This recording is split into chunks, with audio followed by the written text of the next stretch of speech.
drinking yet another Irish beer, and in the middle of the day, as you can see, nice lighting finally. This is Smithwick, and I know a whole bunch of Irish and English people right now are cringing, saying, you know, it's pronounced Smithwick or Smithwick.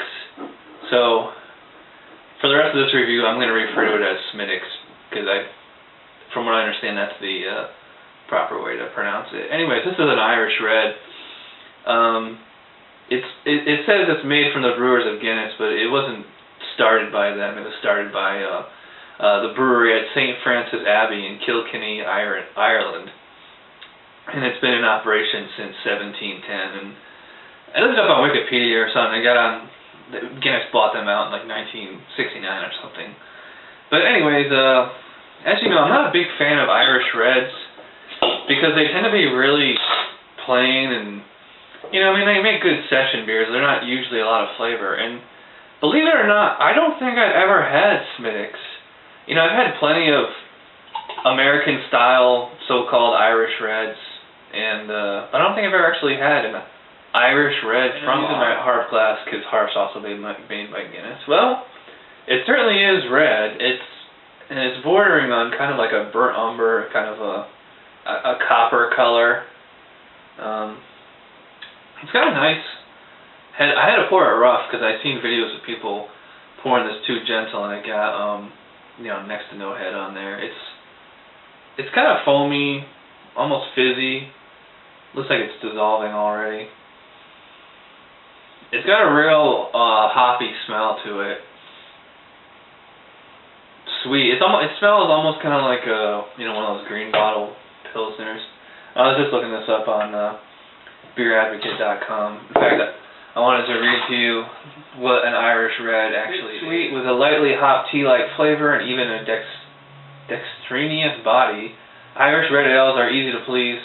Look for well-rounded and balanced flavors and a pleasant toasted malt character in many examples.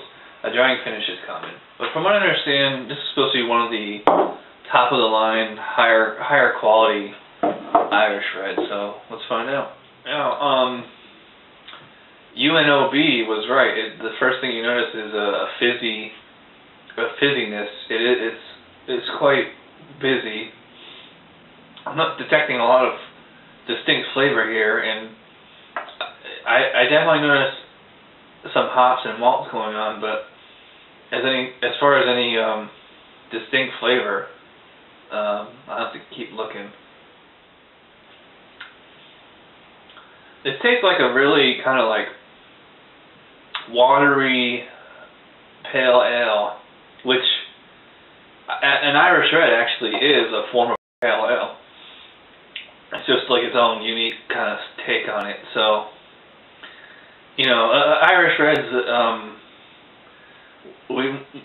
I know I used to always assume they had some kind of like fruitiness to them just because of the red quality, but they're just pretty generic, you know, ales, almost kind of like a lager.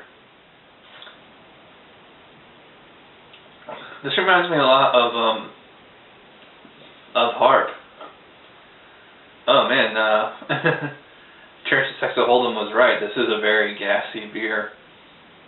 I don't like beers that are super over-carbonated like that, although I'm just looking at the body here, it doesn't really seem to be that much. So I don't know where it's all coming from. It's not really doing a lot for me.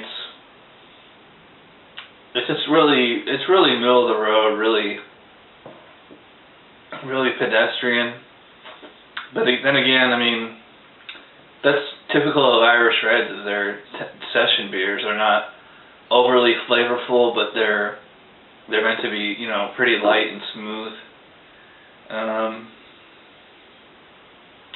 It doesn't say on, oh here it is, 4.5%. So, you know, that's a pretty good session beer. Just really plain, not really much going on here. It's not very flavorful, and I'm just not a real fan of Irish reds to begin with, just because they're plain. Same thing with Oktoberfest beers, and I said this a million times before, but this might be your first video of mine, so that's why I repeat myself. It's pretty easy to drink. There's a lot of there's a lot of carbonation going on here, but I would describe it as it's not a challenge to drink, and only 4.5%. It's a pretty light beer, so it makes a great session beer, but there's plenty of. I'm just not a session beer drinker, so like I said, a C+ for Smithwick.